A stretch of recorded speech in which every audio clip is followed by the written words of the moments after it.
In this video, I'm going to show you the best intermittent fasting schedule for weight loss. This is the exact same intermittent fasting schedule that I use to transform my body, and this is also the exact same schedule that I give to all my private coaching clients, and they've all gotten some amazing results. So you know it works. All right, let's dive in.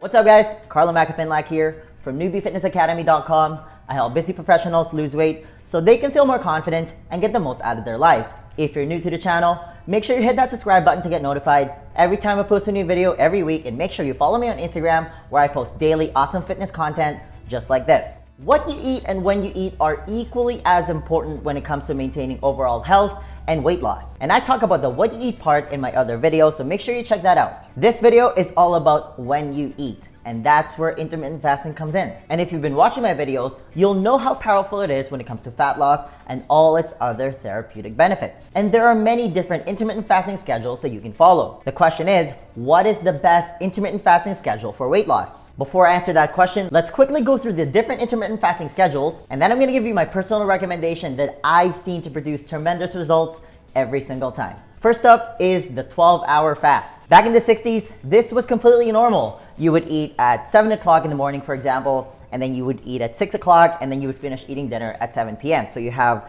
a balance of a 12-hour eating window and a 12-hour fasting window. And we didn't have an obesity epidemic back then. And then everything changed when the USDA released its first dietary guidelines for Americans. And this is your classic food pyramid where the base is you're eating 6 to 12 servings of grains, and then you're eating fruits and vegetables, like 5 servings of fruits and vegetables. And then the very top of it is that you would eat fat sparingly. So this is your classic high carb, low fat diet. That was released back in 1980, and that was also the start of the obesity epidemic in the US. So we switched to a high carb, low fat diet, and we also started eating more frequently. Snacking became a thing, and we started eating more refined carbs and processed carbs in the process, right? So we started eating granola bars and protein bars, meals on the go and whatnot. We went from 3 meals a day back in 1960 to 6 meals a day in 2003, and we still do this up to this day, and it's 2019. We started eating more processed carbs, which triggers a high insulin response in your body. And this is important because insulin is what controls your body weight. And persistently high levels of insulin because of this high frequency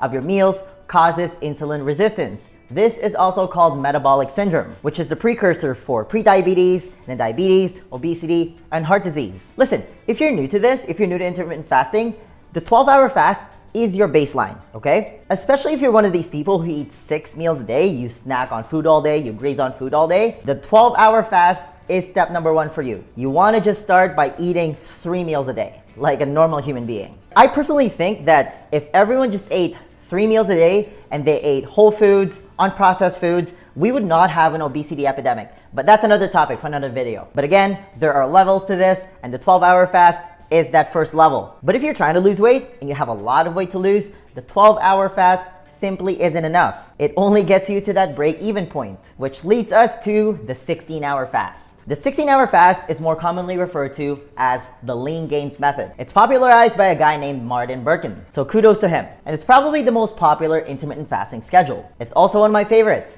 And the protocol is pretty simple. It asks for a 16-hour fasting window and an 8-hour eating window. And ideally, in that 8-hour eating window, you're only eating 2 big meals. For example, you eat a late breakfast at, let's say, 9 a.m., and then you finish eating dinner by, let's say, 5 p.m. So that gets you your 8-hour eating window from 9 until 5 p.m. Another way to do this is by skipping breakfast, and then you eat your typical lunch at noon, and then you finish eating dinner by 8 p.m. So your eating window then is 12 p.m. till 8 p.m. And the latter is what I normally do because it's really easy to skip breakfast, right? Like most people are not hungry first thing in the morning. Like I remember force feeding myself breakfast back when I went to college, and I was also fat back then. But then everyone goes, isn't breakfast the most important meal of the day? And the short answer is no. The word breakfast literally means break fast. You're breaking your fast from the night before, which means that you don't necessarily have to eat first thing in the morning. Your quote-unquote breakfast is whenever you eat for the first time the next day, which means that you can have your breakfast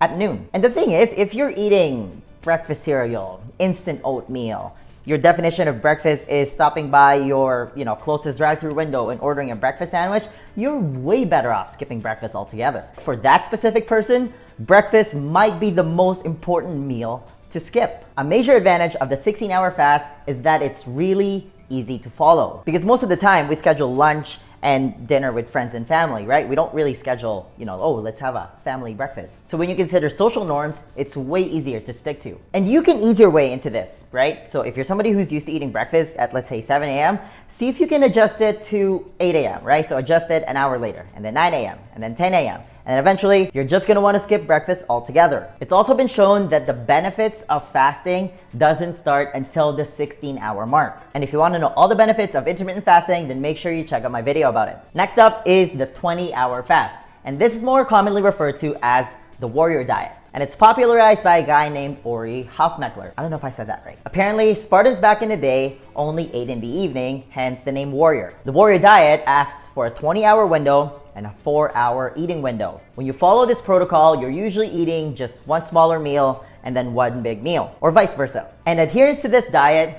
probably isn't as high compared to the 16-hour fast, because you need to start planning ahead, especially if you have events going on that day. You're meeting up with people, you're meeting up with friends and family for lunch and dinner, because like I said, you only have a 4-hour eating window. But it works really well in terms of fat loss, because now, right, your fasting window gets longer and you're allowing your insulin levels to get really low for a long period of time. And then it's kind of hard to eat a lot of calories in a 4-hour eating window. Next up is the 24-hour fast. Some people refer to this as the OMAD diet, and you can check out my video all about it, where I went 7 full days just eating 1 meal a day. And as the name implies, OMAD means just 1 meal a day. You can go from dinner to dinner, lunch to lunch, or breakfast to breakfast. Just pick one that works best with your schedule. And despite the name, you don't actually go a full day without eating. And I personally think that this is one of the most powerful methods of intermittent fasting, because you allow your insulin levels to get really, really, really low for like 90% of the day. And then you're just eating all your calories in 1 meal. And you can still do this even if you're taking medication, because again, you're not going a full day without food. So you can still take your medication that requires you to take it with food. Now, the 24-hour fast is a more advanced method of intermittent fasting, and you definitely want to put more effort into this. You need to plan ahead of time. If you have a lunch meeting or you're meeting up with friends for dinner, then you want to schedule your 1 meal around that time period. But it's totally worth doing, because its effectiveness is almost